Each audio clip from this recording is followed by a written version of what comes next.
Today's episode is brought to you by habwin.com. Check them out for some great cashback deals at www.habwin.com/getpokercashback like a pro. Hey, poker people, it's Sky Matsuhashi, and this is the Smart Poker Study Podcast.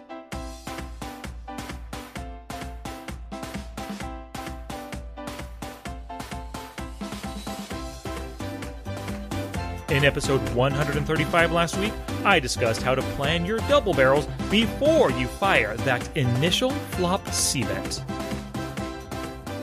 Hey, poker people, it's a lovely day here in Fresno, and all the more lovelier because you tuned into this podcast. Thank you so much for sharing the show with others, for sending me emails, for sending me questions, for sending me comments, all that jazz. Thank you so much. It's fuel in my fire, baby, and I am going to keep on keeping on, and I'm going to never stopping because of all of you. I totally appreciate it. So, today's podcast is a little bit different.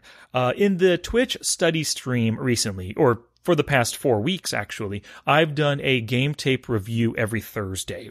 And in that game tape review, I watch a game tape of a recorded session that I did the day before or a couple days before. And I've actually gotten some pretty good responses from these game tape reviews.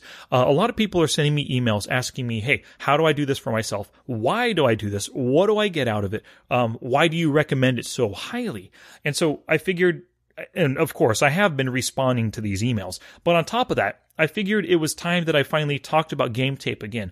If you don't know, if you haven't been with me from the beginning or never tuned into the prior episodes, I talked about game tape way back in episode 11. No joke, it was a really long time ago. But recently in my new book, How to Study Poker, I recorded the audiobook, and the audiobook is now available on audible.com. But in chapter 17, that book is all about game tape, and it's all about the logistics of game tape, why we do it, how to go about doing it, and all that stuff. So what I wanted to do for you today, because I know it's been a question that I've received quite a bit lately via email, I wanted to put this out as an episode to help all of you learn the most beneficial yet underutilized study technique. And this truly is the most beneficial. I don't think I would be the player that I am today without game tape, and so I'm I'm using it at least once a week, oftentimes twice a week, recording the game tape and then reviewing it once to sometimes 3 times, but probably just twice is what I review. And then so without further ado, here is the audiobook for chapter 17 of my book, How to Study Poker Volume 1, and the full title of Chapter 17, let me get it out here, is Game Tape, the most underutilized yet beneficial study technique. So I hope you enjoy. Thank you very much. And now for our feature presentation.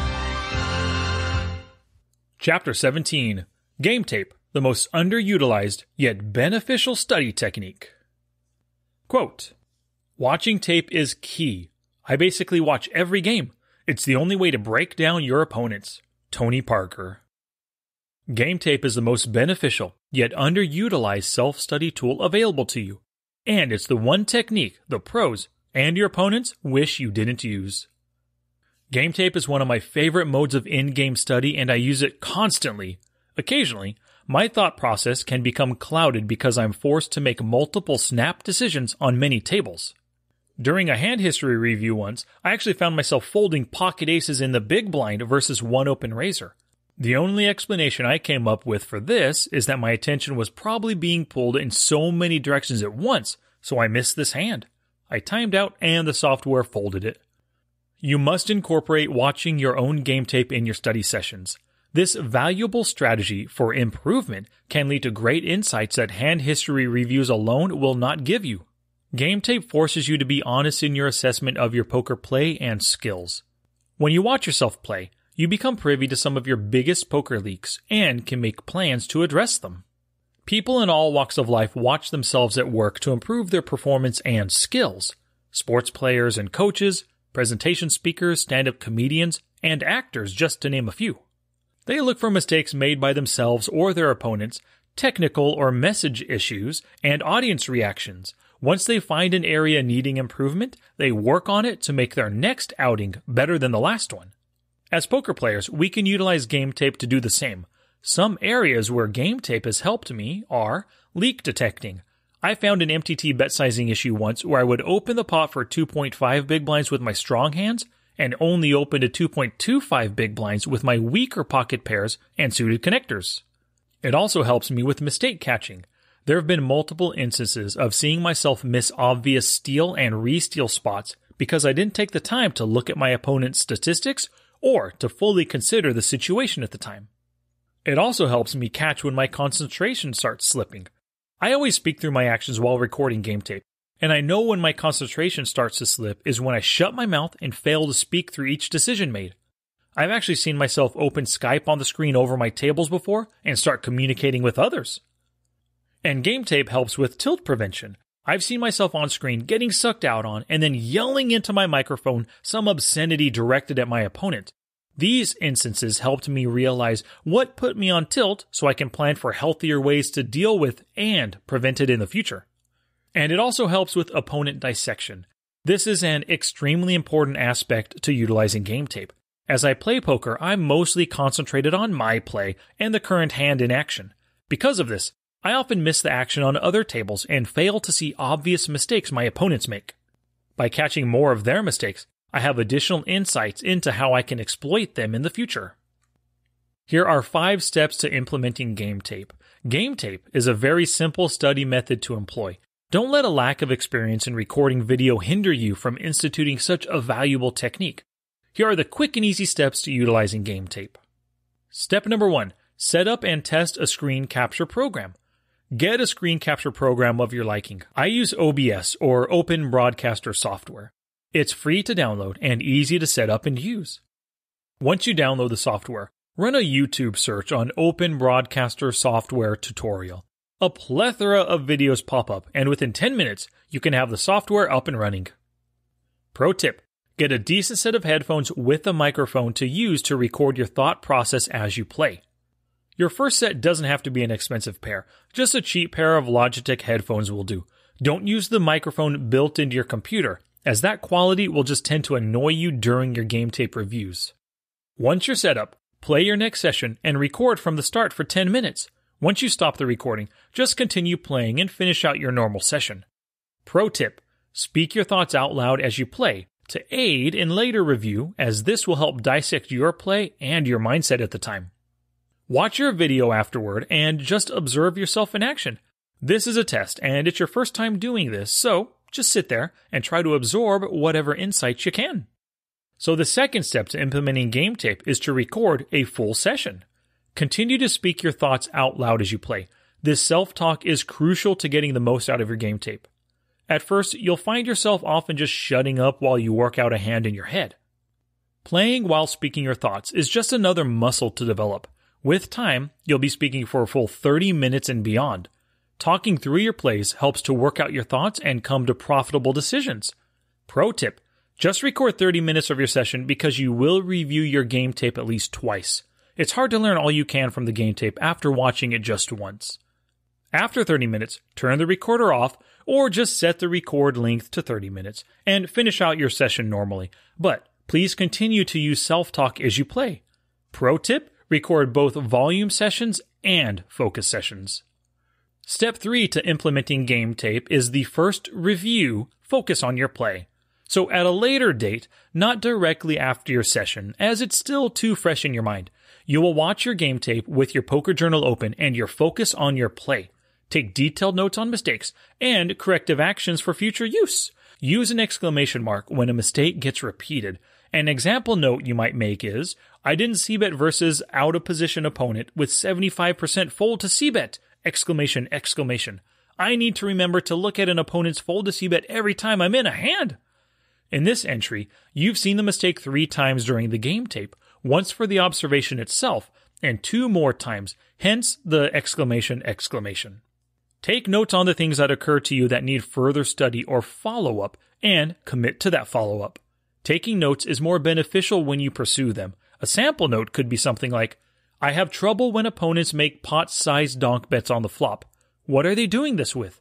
Follow up on this and study with hand history reviews, forums, and articles. So you want to pay attention to the thought process that you verbalize in the video. What are you doing at the points when you're obviously thinking clearly and making rational decisions? You might hear yourself say something like, "This guy's opening 35%, and his fold to 3-bet is 68%. I can 3-bet steal here with any 2 cards." And then in the video, you see yourself profitably making the 3-bet bluff. Other times, the steal might not work, but that becomes an opportunity to review your play and determine if you made a mistake. What are you doing at the points where your thought process seems muddled or you're just not speaking at all? For me, my speaking becomes unclear and stilted when I face a difficult decision for a lot of chips or my tournament life. I take note of those spots and make sure to review them to figure out why I'm having such trouble. A sample note I might make is, I clam up when faced with a 3-bet from the blinds when I've got a mediocre hand. I will make a 4-bet fold chart so I can just refer to that each time to free my brain space for other decisions. Make sure to have Poker Tracker 4 and Flopzilla open to analyze hands as you pause and resume the video repeatedly. Do not let this opportunity to focus on the math and statistical analysis pass you by. The 4th step to implementing game tape is doing a second review where you focus on your opponents. Because there's so much to gain from watching game tape, you will need to watch it a second time with an emphasis on your opponents. If your tables are tiled, you can focus on a few opponents and just watch how they play, looking for what hands they show down, bet sizing, timing tells, and other indications of weakness. You might want to focus on other regulars at the tables, or the fish or the super aggressive players who always seem to build nice stacks. You're looking for ways to exploit your opponents. If one opponent always min-bets the flop and turn and checks back the river with second pair or worse, you've now learned you can raise that opponent's min-bets on the flop or turn to take it away from their weak showdown hand. Open your poker tracking software and make notes on players when you find specific weaknesses. A player note example is Bobby2345 will call down with half-pot bets on the flop turn or river with second pair. Value bet relentlessly but don't bluff. And the 5th step to implementing game tape is prepare for your next session. Take your notes from 2 or more review sessions and plan how you will implement any game changes. Whether you incorporate them into your next focus session or volume session, you need to put them in your warm-up so they will at least be top of mind. Record that next session and see if you implemented the changes, plays, or skills that you had intended to before the session began. Rinse and repeat steps 2 through 5 for incredible poker breakthroughs. Ongoing game tape utilization. Make reviewing game tape a common study tactic at 1 or 2 times weekly. This has been an integral part of improving my game. It helps me focus on the skills I'm trying to ingrain in my unconscious competence, and I found that using self-talk before I act certainly helps me not make as many boneheaded plays. As you play and speak through your actions, you will sometimes catch yourself saying something crazy. I don't know what to do here. Well, I guess I can shove and hope he folds. Hearing yourself verbalize terrible reasoning like this can snap you out of it and prevent you from making some brain-dead plays, like betting without reason in this example. Not only will you learn a lot from game tape, but you may find you've got a knack for commenting. You could be the next Mike Sexton. Action step number 20. Record your first game tape session. Follow the steps outlined above and record your first session tonight. Download OBS and just fire it up. Record tonight, watch tomorrow, and learn from it.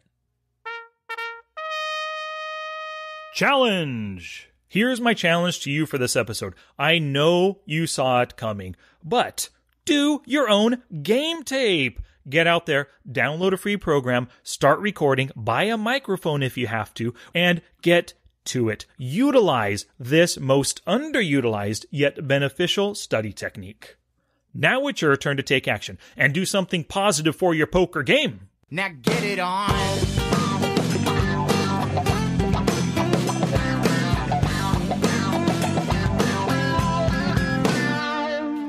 So that was chapter 17 of my book, How to Study Poker. If you have any questions, please send them my way. Sky@smartpokerstudy.com, and I'd be more than happy to help you out with utilizing your own game tape, and I highly recommend that you do. And today's episode is brought to you by habwin.com. You can win extra rake back with habwin.com.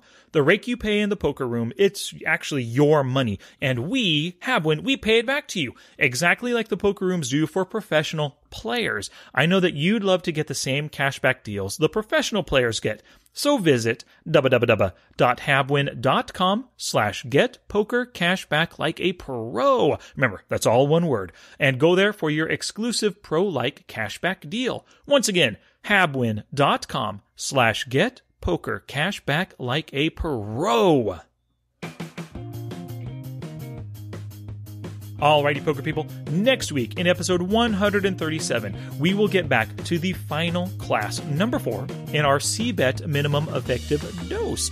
In that episode, I'll discuss defense against C-Bets, and actually not defending against C-Bets. What I'll discuss in that episode is how you can react to your opponent's defense against your C-Bets. They're going to check raise, they're going to float you, they are going to just in position raise your C-Bet. What do you do in response to that?